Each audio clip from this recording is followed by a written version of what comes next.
एक ब्राह्मण रहते थे काशी में और उनके कोई संतान नहीं थी। बहुत ध्यानपूर्वक सुनिएगा।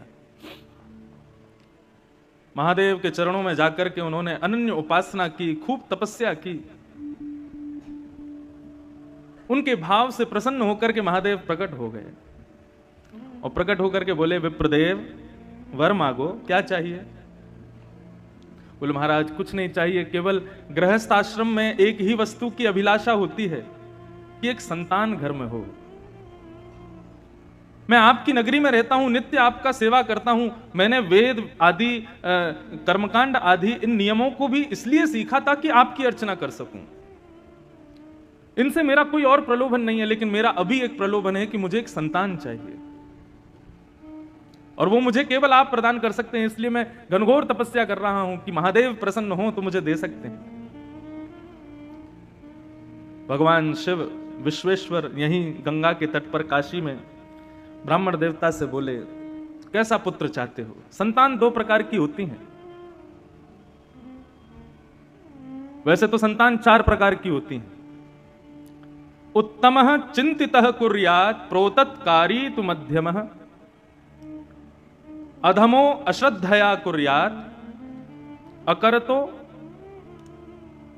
चार प्रकार की संतान है। प्रथम संतान उत्तमः चिंतितः कुर्यात्। उत्तम संतान कौन है? जो माता पिता के मुखमंडल को देख करके, उनके एक्सप्रेशंस को देख करके, उनकी आव भाव को देख करके समझ जाए कि माता पिता क्या चाहते हैं और उस क्रिया को उनकी आज्ञा के बिना कर दे, उसको कहते हैं उत्तम बालक। मध्यम बालक कौन है? जो माता पिता की आज्ञा का इंतजार करता है, आज्ञा करेंगे तो मैं करूंगा।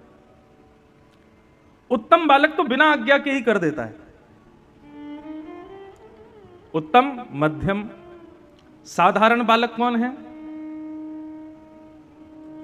साधारण भी नहीं, यहां तो अधम बताया। अधम बालक कौन है? बोले, माता पिता की आज्ञा होने के बाद उस क्रिया को करेंगे तो सही, लेकिन 4 सुनाएंगे, पहले मां को, 5 सुनाएंगे पिताजी को, फिर करेंगे। तुमको तो केवल मैं ही दिखता हूं, बस मुझे ही ऑर्डर करते रहते हो, ये कर ला, वो कर ला, ऐसा कर दे, वैसा कर दे। पूरे दिन मेरे पीछे पड़े रहते हो। बड़े भैया को कुछ नहीं बोलते, वो उसको बहन को कुछ नहीं बोलते, मेरे पीछे पड़े रहते हो। मैं ही जाऊंगा, मैं ही सब, मैं तो घर का नौकर हूं, ऐसा ऐसा सुनाते हैं। लेकिन आज्ञा पालन करते हैं, लेकिन बहुत सुना सुना के करते हैं। उनको अधम बालक कहते हैं। और चौथे होते हैं चांडाल बालक। चांडाल बालक कौन है? चांडाल संतान कौन है? बोले, जो आज्ञा का पालन करते ही नहीं। मणिकर्णिका घाट के बगल में एक मंदिर है जो कि आधा टेढ़ा है। जब ये मंदिर का निर्माण हुआ तो यहां के निर्माण कराने वालों ने ब्राह्मणों से कहा कि संकल्प करो। और संकल्प में क्या संकल्प करो? कि इस मंदिर को बनवाने वाला मैं मातृ ऋण से उऋण हो जाऊं, अपने मातृपितृ ऋण से उऋण हो जाऊं। ब्राह्मण देवता जैसे संकल्प का जल हाथ में दिया, इतने में ही मंदिर धस गया और संकेत कर दिया उस मंदिर ने कि पूरे विश्व के ऋण से उऋण हो जाओगे, लेकिन मातृ ऋण से कभी उऋण नहीं हो पाओगे। अपने माता पिता के ऋण से, उन्होंने जो तुम्हारे लिए किया है उसका ऋण तुम इस जन्म में कभी नहीं चुका पाओगे। उसका प्रतीक है काशी, और काशी के मणिकर्णिका का वो मंदिर हम नित्य दर्शन करते हैं। जब आते हैं तो नाव में से वो टेढ़ा सा मंदिर दिखाई देता है। तो उत्तम बालक कौन है? जो माता पिता के आज्ञा से पहले ही पहचान जाए कि क्या करना है। महादेव ने ब्राह्मण से कहा, कैसा बालक चाहिए तुमको? कुपुत्र चाहिए कि सुपुत्र चाहिए? ब्राह्मण ने कहा, दोनों की डेफिनेशन बताओ, कुपुत्र किसे कहते हैं, सुपुत्र किसे कहते हैं? बोले, कुपुत्र जो बहुत दुख दे और सुपुत्र जो बहुत सुख दे। ब्राह्मण देवता बोला, फिर तो सुपुत्र ही चाहिए हमको, दुख देने वाला बालक क्यों मांगेंगे? महादेव विश्वेश्वर कहने लगे, लेकिन एक नियम लागू होगा। क्या? कुपुत्र मांगोगे तो उसकी आयु बड़ी लंबी होगी, लेकिन सुपुत्र मांगोगे तो बहुत जल्दी मर जाएगा। 5 साल की आयु रहेगी बस उसकी। बताओ क्या चाहिए, कुपुत्र चाहिए कि सुपुत्र चाहिए? ब्राह्मण देवता बोला, ये तो आप गेम खेल गए मेरे साथ। संतान भी दे रहे हो और ऊपर से अपने नियम भी लगा रहे हो, और उसमें भी ऐसा नियम लगाया है कि मैं कहां जाऊं। अगर पुत्र मांगूं लंबी आयु वाला तो वो दुख देगा, तो ऐसे ऐसे पुत्र का फायदा क्या? और सुपुत्र मांगूं तो फिर 5 साल के लिए ही मिलेगा। ये तो महादेव आपने मेरे को फंसा दिया, उलझा दिया मेरी बातों में। महादेव बोले समय नहीं है, अन्नपूर्णा बुला रही है, जल्दी करो। तो बोले प्रभु लंबे दुख से अच्छा तो क्षण भर का सुख है, तो आप कृपा करो सुपुत्र बालक दो। मैं ठीक है 5 साल ही सही, उस सुख तो पाऊंगा, संतान दो। विश्वेश्वर ने आशीर्वाद दिया और इसी काशी की नगरी में उस विप्र देवता के यहां एक तेजस्वी ओजस्वी, बिल्कुल भगवान शिव कैसे हैं, मैं नित्य अपने मंगलाचरण में यहां एक श्लोक बोलता हूं, उसमें महादेव का स्वरूप के वर्णन है। ध्याये नित्यम महेशम रजत गिरिनिभम चारु चंद्रावतंशम। शंकर जी का स्वरूप कैसा है?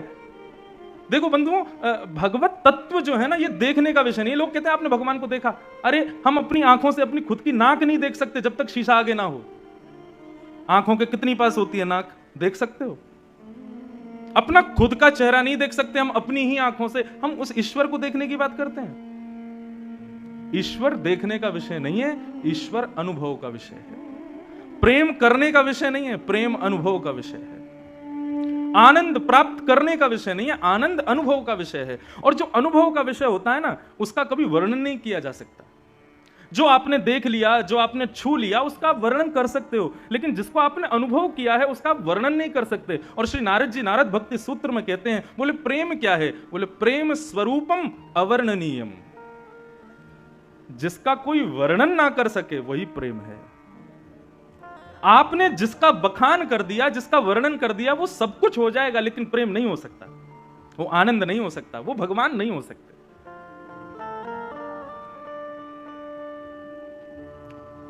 ब्राह्मण देवता के बालक हुए। अब ज्यों-ज्यों बालक बड़ा होता जावे, ब्राह्मण की चिंता बढ़ती जावे। बालक इतना सुंदर, शिव जैसा। शिव कैसे हैं? बोले जैसे चांदी का कोई पहाड़ हो, ऐसे चमकते हैं महादेव। यदि कभी प्रकट हो जाए तो ऐसे दिखेंगे, बिल्कुल शिव जैसा वो बालक। उसकी क्रियाएं, उसकी मुस्कान, उसकी अलकावली, उसका मुखमंडल, सबको देख करके सुख लगता है। लेकिन पिता नित्य चिंता करते हैं कि ऐसे बालक का क्या फायदा, 5 साल बाद तो चले जाना है। धीरे धीरे वो बालक बड़ा हुआ और नित्य उसको गंगा स्नान कराते, नित्य विश्वनाथ का दर्शन कराते, नित्य काशी के संतों को प्रणाम करवाते, काशी के विद्वानों के सन्मुख ले जाकर के बैठाते। उस बालक की ऐसी स्थिति हो गई, वो सबको प्रणाम करता था। एक बार जब उसकी आयु 4 वर्ष की हो गई, 1 साल की आयु रह गई,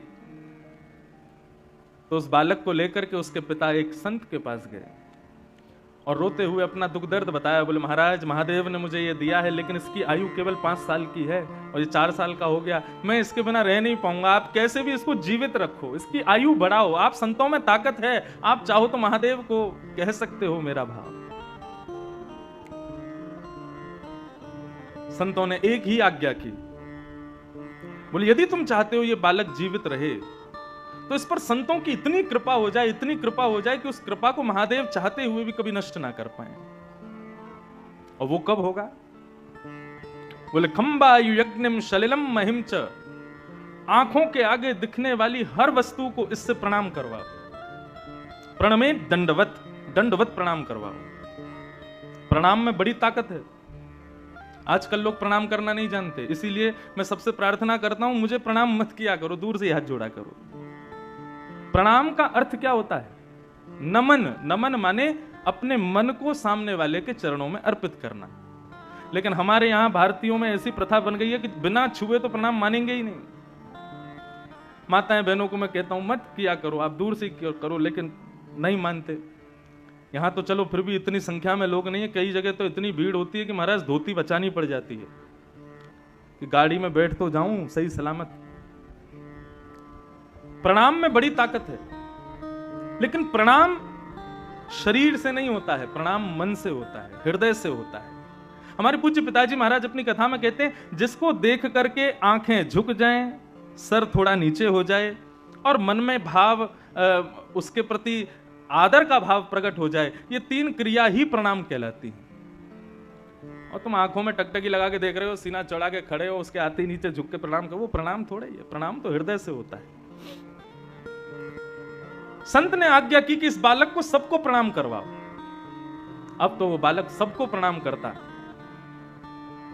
घर के बाहर दहली पे बैठा रहता और गली से जो निकलता, जीव जंतु आदमी कोई भी हो, सबको प्रणाम करता। एक दिन आया और उस गली में महादेव के प्रथम 7 शिष्य सप्त ऋषि पधारे। ये सप्त ऋषि कौन हैं? भगवान शिव के पहले 7 शिष्य हैं। सप्त ऋषि पधारे। जैसे ही सप्त ऋषियों को उस बालक ने प्रणाम किया, सप्त ऋषियों ने आशीर्वाद दिया, चिरंजीवी भव।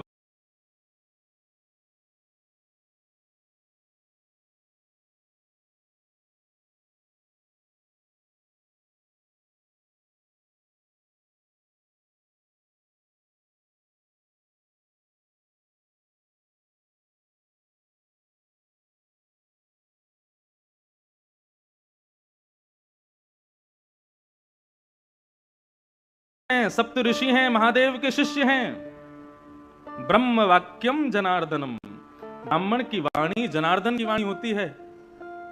और मैंने ऐसा सुना है कि ब्राह्मण की वाणी को भगवान भी नहीं काट सकते। अब मेरे बालक की जिम्मेवारी आपकी है, 5 साल का ये हो जाए, इसका यदि बाल बाका हुआ तो पूरे नगर में ढिंडोरा पीटूंगा कि ब्राह्मणों की ऋषियों की बात मत मानना, ये झूठ बोलते हैं। सप्त ऋषि बोले, इस गली में लेके कौन आया था हमको? आपस में सब चर्चा करने लगे, बोले क्या करें, बड़े फंसे यहां तो। ब्राह्मण ने अपने बालक का हाथ ऋषियों के हाथ में दिया, बोले अब इसकी रक्षा आप करो, जब 6 साल का हो जाएगा तब लूंगा वापस। 5 साल में एक वर्ष चिंता में नहीं रह सकता, अब आप इसको संभालो। सप्त ऋषि उस बालक को लेकर के बैठ गए, बोले क्या करें।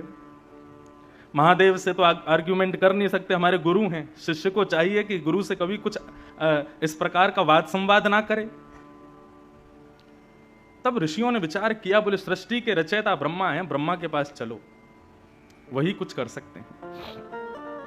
ब्रह्मा के पास उस बालक को लेकर के गए और जाकर के जैसे ही सप्त ऋषियों ने प्रणाम किया, सप्त ऋषियों के प्रणाम के बाद उस बालक ने प्रणाम किया। और प्रणाम में तो वो इतना निपुण था, लेट करके बिल्कुल दंडवत, डंडे की तरह सीधा होकर के बिल्कुल प्रणाम करता, फिर उठ करके फिर खड़ा होकर के फिर दोबारा प्रणाम करता, फिर उठ करके फिर खड़ा होकर फिर दोबारा प्रणाम। उसके प्रणाम को देख करके ब्रह्मा जी इतने मोहित हो गए, इतना छोटा सा बालक 4 वर्ष का क्या अद्भुत प्रणाम कर रहा है।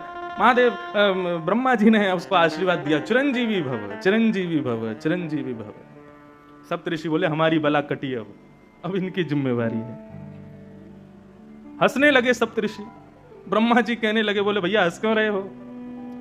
बोले काशी के एक ब्राह्मण का बालक है ये, और साक्षात देवादिदेव विश्वनाथ प्रभु ने ये बालक प्रदान किया है, और ये कह करके दिया है कि ये केवल 5 साल जिएगा। 4 साल का हो गया, इसका अंतिम वर्ष चल रहा है।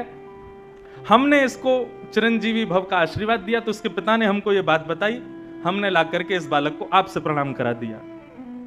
ब्रह्मा जी बोले तो तुमने अपनी बला मुझ पर डाल दी, अपनी चिंता मुझ पर डाल दी। बोले तो फिर क्या करते हम, हमसे चिंता सहन नहीं हो रही थी, अब आप ही इसकी रक्षा करो, और यदि आपकी वजह से इसकी रक्षा नहीं हुई तो हम तीनों लोकों में ढिंडोरा पीटेंगे कि ब्रह्मा के पास शक्ति नहीं है, ब्रह्मा झूठ बोलता है। ब्रह्मा जी बोले बड़े चतुर हो तुम लोग। बोले ये चतुराई इसके पिता से हमको मिली। ब्रह्मा जी बोले अब तो फिर एक ही उपाय है, स्वयं विश्वनाथ यदि चाहें तो ये बालक जी सकता है। और उस बालक को गोद में लेकर के ब्रह्मा सीधे पहुंचे महादेव के पास। ब्रह्मा जी ने प्रणाम किया, और ब्रह्मा जी के उठते ही महाराज उस बालक ने जो दंडवत प्रणाम किया शिव को, बाकी सब तो बैठे बैठे उसका प्रणाम देखते थे, लेकिन महादेव तो उठ करके गए और बालक को हृदय से लगा लिया। बोले बालक चिरंजीवी भव, चिरंजीवी भव। जब महादेव ने आशीर्वाद दिया, सप्त ऋषियों के नेत्र सजल हो गए, ब्रह्मा के नेत्र सजल हो गए, और सबने बताया, बोले महादेव परंतु ये कैसे संभव होगा, ये बालक आपने ही प्रदान किया है एक ब्राह्मण को, और इसकी आयु केवल 5 वर्ष की आपने बताई थी। महादेव को याद आया, बोले अरे ये तो वो प्रकांड विद्वान एक ब्राह्मण, उनका बालक है क्या? बोले हाँ, ये आपने ही तो दिया है, अब आप इसको चिरंजीवी कैसे बनाएंगे? बोले मेरी जिम्मेवारी है, तुम लोगों ने मुझे दी है, तो अब मैं देखता हूं कि यमराज इसका बाल बांका कैसे करता है, और वैसे भी ये मेरा ही है। महादेव ने अपना स्वरूप शिवलिंग उस बालक को प्रदान किया और कहा, बेटा यहां काशी गंगा के तट पर बैठो और नित्य प्रातःकाल स्नान करके इस पर बिल्व पत्र चढ़ाना, राम राम मंत्र का जाप करना और कभी कभी ओम नमः शिवाय का जाप करना। तुम्हारा कोई काम नहीं है, पूरे दिन केवल मेरे इस शिवलिंग पर तुम बिल्व पत्र चढ़ाते रहो। वो बालक नित्य विश्वनाथ की आज्ञा से उस शिवलिंग की पूजा करने लगा। 5 वर्ष जैसे ही पूर्ण हुए, 5 साल का वो बालक जैसे ही हुआ, यमराज प्रकट हो गए। अपनी तलवार से उस बालक के सर में प्रहार करने वाले थे, इतने में ही महादेव का त्रिशूल सामने आ गया और आकर के महादेव ने कहा, क्या कर रहे हो? बोले, प्रभु इस बालक का जीवन आज पूर्ण होने वाला है, इसको लेने आया हूं। बोले, आपको कैसे पता इसका 5 साल का जीवन है? बोले, क्योंकि ये बालक आपने ही उस ब्राह्मण को दिया था और 5 साल की आयु कह करके दिया था, तो मैं तो आपकी बात की रक्षा करने के लिए इस बालक को लेने आया हूं। 5 साल पूरे हो गए, अब इसके जाने का समय हो गया। महादेव बोले, इस बालक को उस ब्राह्मण को किसने दिया? यमराज बोले, आपने दिया। ये 5 वर्ष जिएगा, ये आज्ञा किसने की? बोले, आपने करी। तो बोले, तो तुम जानते हो शिव का दिन कितना बड़ा होता है? सतयुग त्रेता द्वापर कलयुग, सतयुग त्रेता द्वापर कलयुग, सतयुग त्रेता द्वापर कलयुग जब 71 बार बीत जाते हैं तब एक कल्प पूर्ण होता है। ऐसे अनंत कल्प पूर्ण होते हैं तब ब्रह्मा की एक रात्रि होती है। ऐसा ब्रह्मा भी अपने अनंत रूप बदल देता है तब महादेव का एक दिन होता है। और ऐसे महादेव ने इसको 5 वर्ष जीने का आज्ञा की है, तो इसका 5 वर्ष कितना लंबा है तुम अब गणित लगाते रहो। ये सामान्य 5 वर्ष के लिए जीवित नहीं रहेगा, ये महादेव के 5 वर्षों तक जीवित रहेगा। और वही बालक इस काशी में मार्कंडेय ऋषि के नाम से जाने गए, जो आज तक चिरंजीवी है। और बंधुओं, इनका नाम मैंने क्यों लिया? यही मार्कंडेय मुनि अपने अनुभव से कहते हैं। जब प्रलय देखा, सबका नाश देखा इन्होंने, लेकिन एक का नाश नहीं देखा। किसका? करारविंदेन पदारविंदम मुखारविंदे विनवेशयन्तम वटस्य पत्रस्य पुटे शयानम् वालं मुकुंदम मनसा स्मरामि। श्री कृष्ण गोविंद हरे मुरारे, हे नाथ नारायण वासुदेव, जिह्वे पिबस्वा मृतमेत देव, गोविंद दामोदर माधवे। ये बात मैं इसलिए कह रहा था कि मार्कंडेय ऋषि को इतनी लंबी आयु भगवान ने दी, महादेव ने दी, विश्वनाथ ने दी। किसके लिए दी? ताकि वो हमारे कन्हैया के आश्रित हो जाएं, ताकि वो हमारे बाल मुकुंद का दर्शन करें। कैसा दर्शन किया? मार्कंडेय मुनि ने तपस्या की और तपस्या करके भगवान से प्रार्थना की, मैं प्रलय देखना चाहता हूं, प्रलय कैसी होगी। भागवत के 11 स्कंद में, 12 स्कंद में प्रलय का दर्शन आता है मार्कंडेय मुनि का। और जब भगवान ने मार्कंडेय ऋषि को प्रलय का दर्शन कराया, सब कुछ जल निमग्न हो गया। तभी वो देखते हैं कि एक बट का पत्ता तैरता हुआ आ रहा है। मार्कंडेय मुनि ने ऊपर चढ़कर के जैसे ही देखा तो क्या देखा? करार विंदे, अपने हाथों से, करार विंदेन पदार विंदम, अपने हाथ, दोनों हाथों से अपने एक पैर को पकड़ करके, मुखार विंदे विनवेशयंतम, अपने चरण के एक अंगूठे को एक नन्हा सा बालक पी रहा है। करार विंदेन पदार विंदम मुखार विंदे विनवेशयंतम वटस्य पत्रस्य पुटे शयानम बालम मुकुंदम मनसा स्मरामि। सबका प्रलय हो गया, नन्हे से हमारे गोपाल जी का प्रलय नहीं हुआ। ये दर्शन मार्कंडेय ऋषि ने किया। भगवान अपने पैर का अंगूठा क्यों पीते हैं? ठाकुर जी कहते हैं पूरा विश्व इसको पीता है। इनको धो धो के ये क्या है? ये ठाकुर जी के अंगूठे का जल ही तो है। आज हमारे वेद पंडित जी बहुत बढ़िया बात बता रहे थे। बोले कि देखो महाराज जी,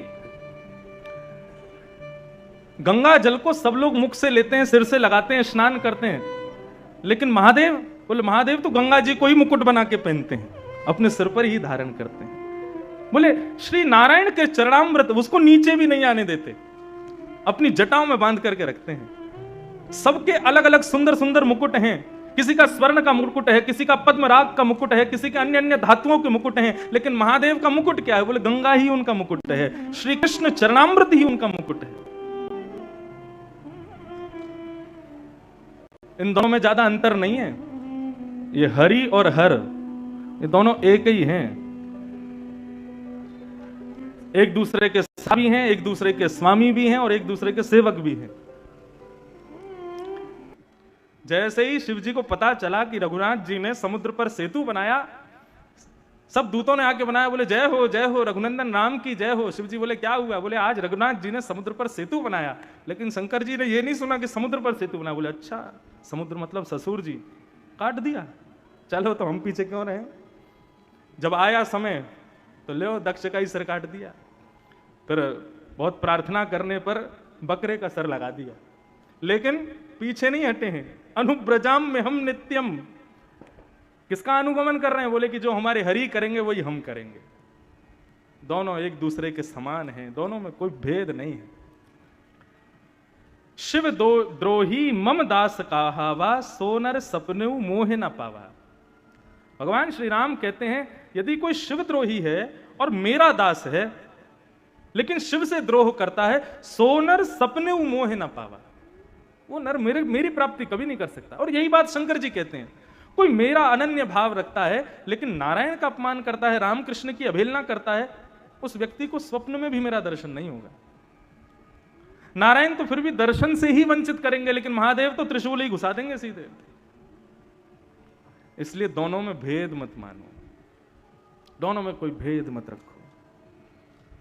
ऐसे हर की भूमि में हरि पधारे हैं, इसलिए मन का भाव था कि यहां दशम स्कंद को प्रधान लेकर के आज से कथा की जाए, और विशेष भाव से पूरी कथा में केवल दशम स्कंद का ही मुख्य भाव रखा जाए, जहां पर भगवान की बाल लीला आदि लीलाओं का ही श्रवण करने का हम सबको सुख प्राप्त हो, सौभाग्य प्राप्त हो।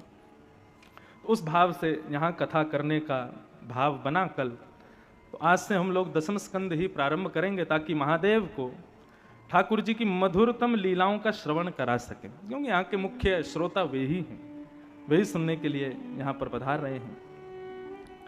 आज छठ का उत्सव है, पूरी वाराणसी में उत्सव मन रहे हैं, सुनाई दे ही रहा है। लेकिन कभी कभी लगता है संसार कितना बदल गया, और मैं कहूं तो सुनने में अटपटा भी लगेगा, मेरी उम्र ही कितनी, आप लोग तो इतने बड़े बड़े बैठो, आपने देखा होगा बदलता हुआ संसार।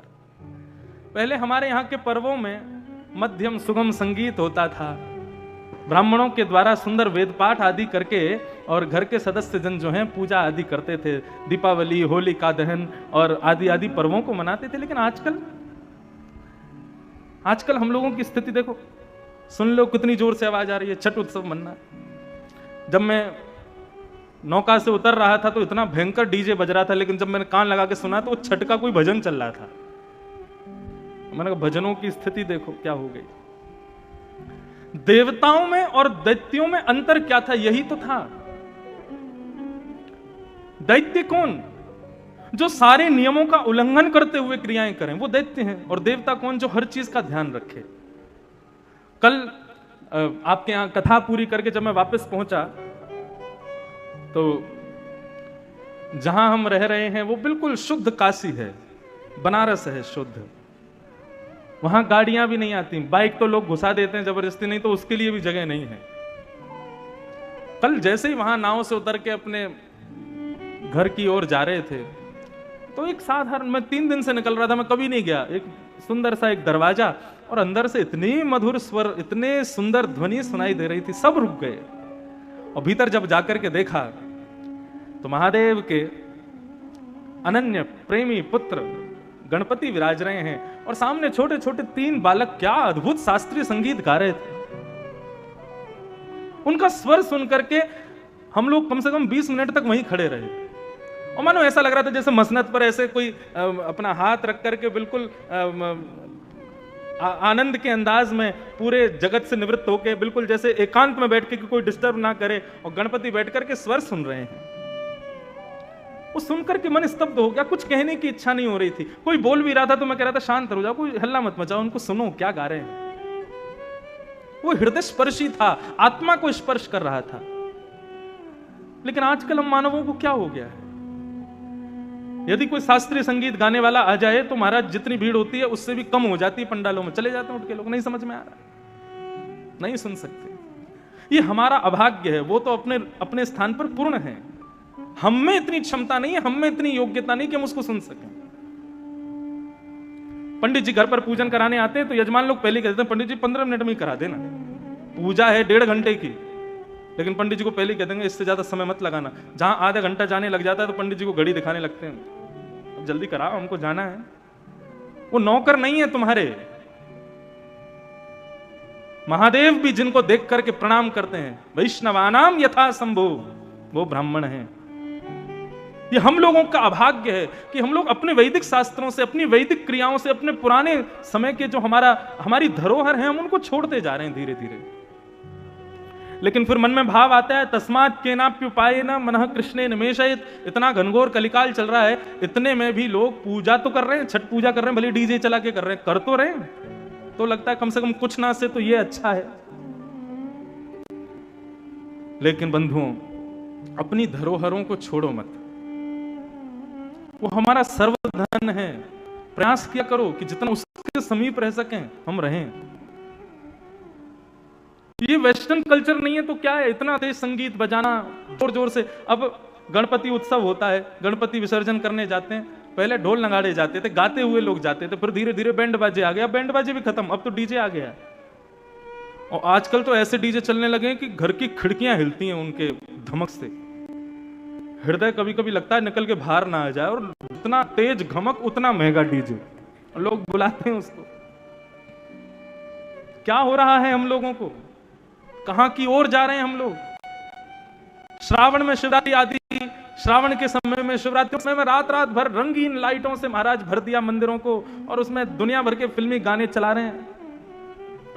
बस शब्द बदल देते हैं, धुन फिल्मी है और शब्द भगवान के भजन के हैं।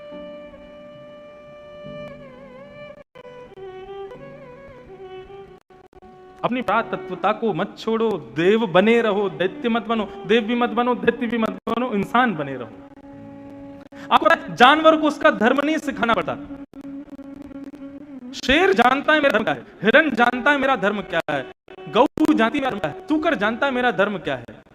मानव को ही समझाना पड़ता है तेरा धर्म क्या है, सीख ले, इंसान बन जा, मानव बन जा। क्योंकि हम सब निकल चुके हैं उस मार्ग से आगे। तो छठ पूजा की सबको बहुत बहुत बधाई, शुभकामना। तो हम लोग आज मन में विचार आया कि 10वें स्कंद से ही कथा को प्रारंभ करें, और फिर ठाकुर जी के चरणों में ये 10वें स्कंद के भाव से ही आगामी 5 दिनों तक इसी को ही श्रवण करेंगे, जहां पर भगवान की सुंदर मधुर लीलाओं का श्रवण लाभ हम सबको प्राप्त होगा।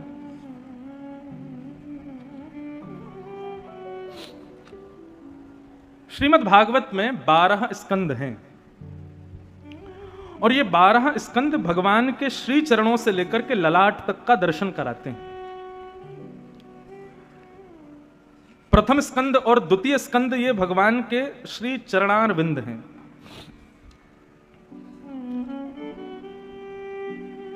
ध्यान से सुनिएगा, 12 स्कंद पूरी भागवत का दर्शन। तो प्रथम और द्वितीय स्कंद जो है भगवान के चरण हैं। एक प्रकार से कहें तो आपकी काशी भी तो भगवान के चरण हैं। हम जब प्रथम द्वितीय स्कंद सुनते हैं तो मतलब ठाकुर जी के चरणों में प्रणाम हो गया। तृतीय और द्वितीय स्कंद भगवान के जंगा है, मतलब चरणों में प्रणाम किए को भगवान ने अपने दोनों हाथों से, तो तृतीय और चतुर्थ स्कंद भगवान के हाथ हैं, भुजा। 2 स्कंदों से प्रणाम किया, और फिर 2 स्कंदों से क्या हुआ, भगवान ने अपने हाथों से प्रणाम किए हुए उस भक्त को उठाया। ये हो गए तृतीय चतुर्थ स्कंद। पंचम और षष्ठ स्कंद ये भगवान के दोनों पाणी तलम हैं। भगवान की दोनों जंगा हैं। मतलब चरण में प्रणाम किए को ठाकुर जी ने दोनों भुजाओं से उठा करके अपनी गोद में लिटा दिया, जैसे एक मां अपने बालक को लिटाती है। सप्तम और अष्टम स्कंद ये भगवान के, सप्तम स्कंद उदर है, अष्टम और नवम स्कंद ये भगवान का वक्षस्थल है, दसम स्कंद भगवान का हृदय है।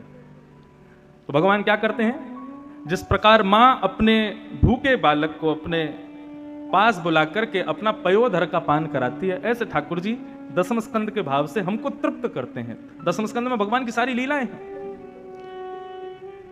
एकादश स्कंद भगवान का ललाट है, मस्तिष्क है। जब बालक पेट भर जाता है, दूध पी लेता है, तो मां फिर उसको अपने पयोधर से दूर करके फिर उसके मुखमंडल को देखती है। चेहरे से ही पता चल जाता है कि वो तृप्त हुआ कि नहीं, उसकी भूख मिटी कि नहीं। एकादश स्कंद ये पुष्टि करता है कि सुनने वाले श्रोता जो हैं वो पुष्ट हुए कि नहीं, उनकी भूख पूरी हुई कि नहीं। और फिर द्वादश स्कंद जो है ये भगवान की उठी हुई भुजा है। मतलब एकादश स्कंद के बाद फिर ठाकुर जी उस बालक को गोद में ऊपर की ओर उठा लेते हैं, जैसे मां अपने बालक को दुग्ध पिला करके फिर थोड़ी देर उसके संग खेलती है, ऊंचा उठा करके उसको आनंद कराती है।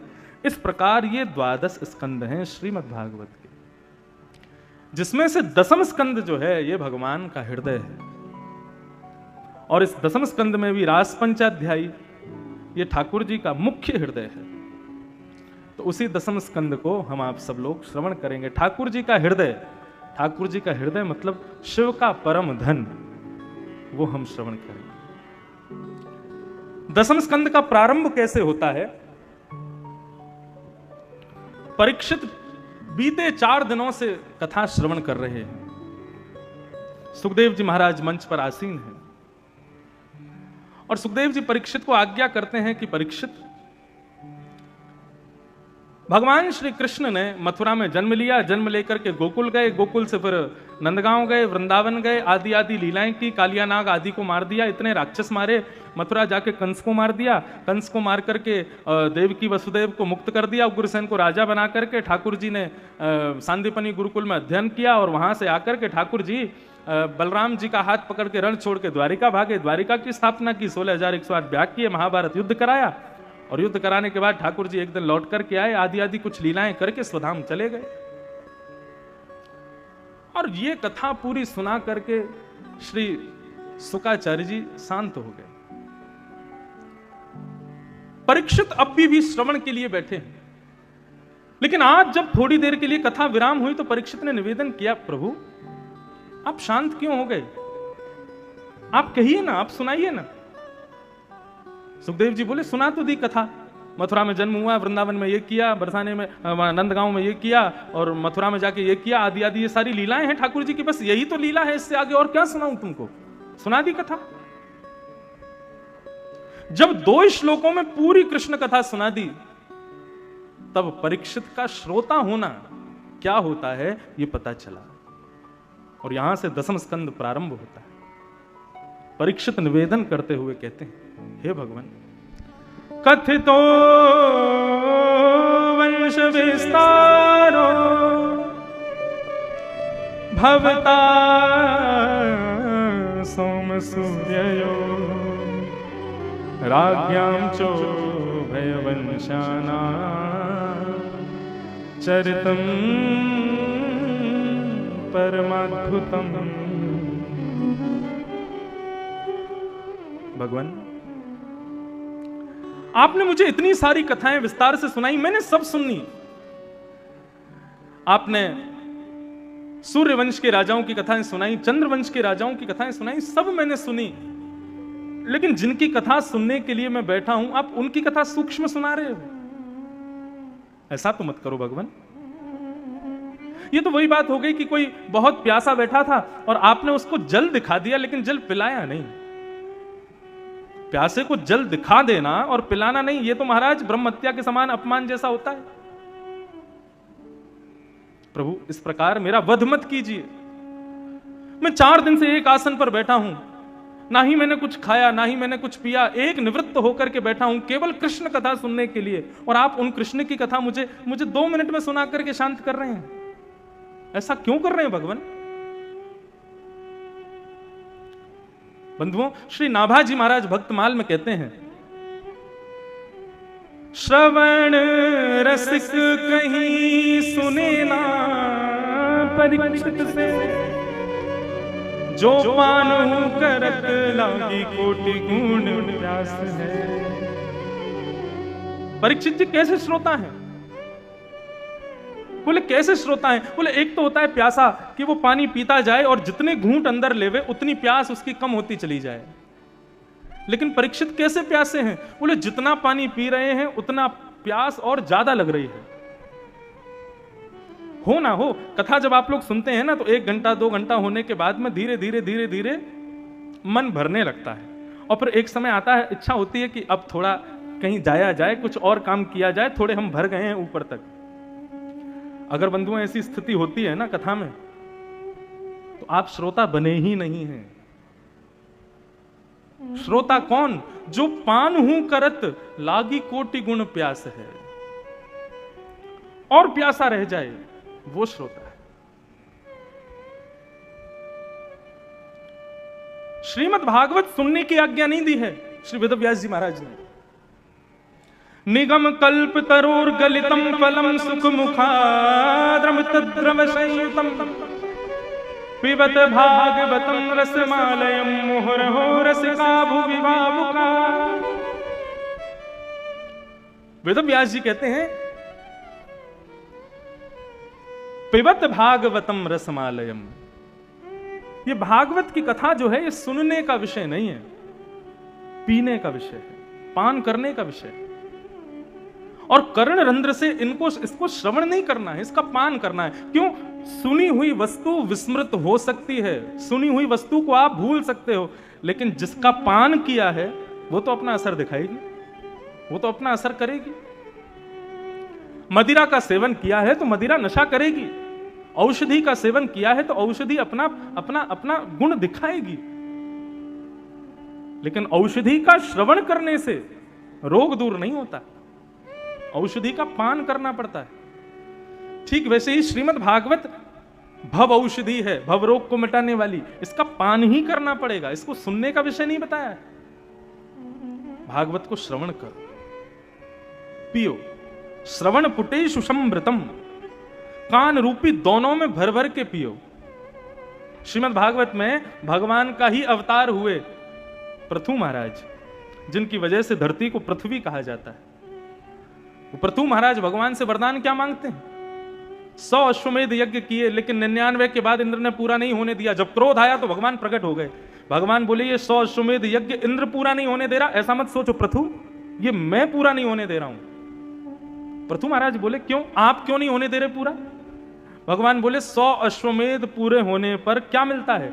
इंद्र की पदवी मिल जाती है, इंद्र का सिंहासन मिल जाता है। इंद्र देवता का नाम नहीं है, इंद्र पदवी का नाम है।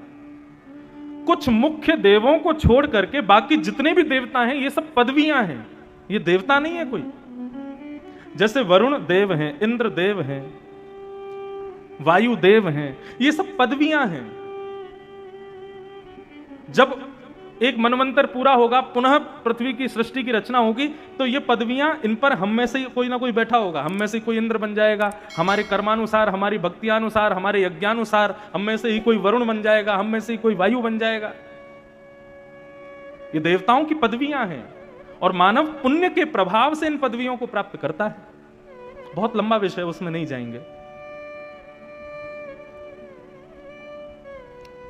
तो देवत्व पदवियां हैं, और यदि तुमने अश्वमेध यज्ञ 100 पूरे कर लिए तो तुमको इंद्र की पदवी मिल जाएगी। और इंद्र की पदवी, देव बनना अच्छी बात है, लेकिन देवता मेरे उतने समीप नहीं होते जितने समीप भक्त होते हैं। और प्रथु, मैं नहीं चाहता कि तुम देव बन जाओ, क्योंकि तुम मुझसे दूर हो जाओगे, इसलिए तुम्हारे 100 यज्ञ पूरे नहीं होने दे रहा मैंने कल भी कथा में कहा था, यदि मनवांछित इच्छाएं पूरी नहीं हो रही हैं तो इसका मतलब यही समझो कि ठाकुर जी आपका भला चाहते हैं, ठाकुर जी कुछ कृपा करना चाहते हैं, ठाकुर जी ने कुछ भला सोच के रखा, इसीलिए तुम्हारी इच्छाएं पूरी नहीं कर रहे वो। तब पृथु महाराज को लगा कि अरे मैं क्या प्रेम करता हूं, ठाकुर जी तो मुझसे दुगना प्रेम करते हैं। तब पृथु महाराज ने भगवान से कहा, तो मुझे दूसरा वरदान दो। भगवान बोले, क्या चाहिए?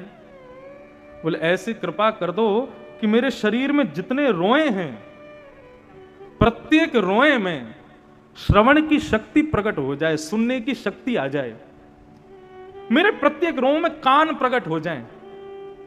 भगवान बोले, कैसा विचित्र वरदान मांग रहे हो, ये क्या कहना चाहते हो? तब पृथु महाराज कहते हैं, बोले प्रभु मैं ये इसलिए मांग रहा हूं क्योंकि आपकी कथा सुनने के लिए मुझे 2 कान बहुत कम लगते हैं। मैं अपने प्रत्येक रों से आपकी कथा सुनना चाहता हूं, मैं प्रत्येक अंग से आपको सुनना चाहता हूं, आपको ग्रहण करना चाहता हूं, इसलिए मेरे प्रत्येक रोम में आप श्रवण की शक्ति प्रकट कर दो। वृंदावन की एक गोपी गाती है, आशावरी, यमुना जल भरने के लिए गई। वृंदावन की स्थिति जो पृथु महाराज मांग रहे हैं भगवान से, वृंदावन तो नित्य उसी स्थिति में रहता है। एक गोपी यमुना जल भरने के लिए जा रही है, कानों में रुई लगा करके जाती है। दूसरी गोपी ने कहा, बोले क्या कर रही है? बोले मैं कानों में रुई लगा करके जा रही हूं। बोले क्यों, कानों को क्यों बंद करके जा रही है? बोले तुझे नहीं पता, जब कोई कृष्ण बोलता है ना, जब कोई गोविंद बोलता है, जब कोई माधव बोलता है ना, तो मैं मूर्छित हो जाती हूं, मैं काम नहीं कर पाती, इसलिए मैं कानों में रुई लगा के आई हूं। कहीं कोई कृष्ण ना बोल दे, कहीं कोई माधव ना बोल दे, कहीं कोई गोपाल ना बोल दे, कहीं मैंने सुन लिया ना तो मेरी स्थिति बिगड़ जाएगी। इसे कहते हैं श्रवण, जहां सुनते ही आप अपने देहाभिमान से शून्य हो जाओ। सुनने के बाद भी देह अभिमान में है, देह अपनी फिक्र करवा रहा है तुमसे, तो तुमने सुना ही नहीं है। जहां चित्त की चिंता छूट जाए, जहां देह की चिंता छूट जाए, जिह्वा की प्यास नष्ट हो जाए, उदर की भूख चली जाए, तब समझना तुमने सुना है। उस श्रेणी में पहुंच गए हैं श्री सुखदेव जी और परीक्षित जी। तो गोपी जाती है और जाकर के जैसे ही यमुना जल भरने लगती है, पल्ली पार ठाकुर जी अपनी गैया चराते चराते कहीं दूर निकल गए, तो ठाकुर जी को बुलाने के लिए सारे ग्वाल बाल अपने मुख पर हाथ रख के कहने लगे, कन्हैया, गोपाल, माधव। और जैसे ही उन्होंने कृष्ण नाम का उद्घोष किया, सर घूमने लगा गोपी का, हाथ कांपने लगे, मटकी हाथ से गिर गई और उसी क्षण यमुना के पुलिन पर गिर गई। दूसरी गोपी ने उसके मुख पर यमुना जल छिड़का। जब होश में आई तो उसने कहा, क्या हुआ? रुदन करते हुए बोले मैं तो सोचती थी कृष्ण नाम केवल कानों से प्रवेश करता है, लेकिन आज मुझे पता चला कि मेरा प्रत्येक रों से कृष्ण नाम प्रवेश करता है। किस किस को बंद करके आऊं मैं? तब अष्ट सखा के श्री कृष्णदास जी ने उस गोपी की मनस्थिति को गाया है।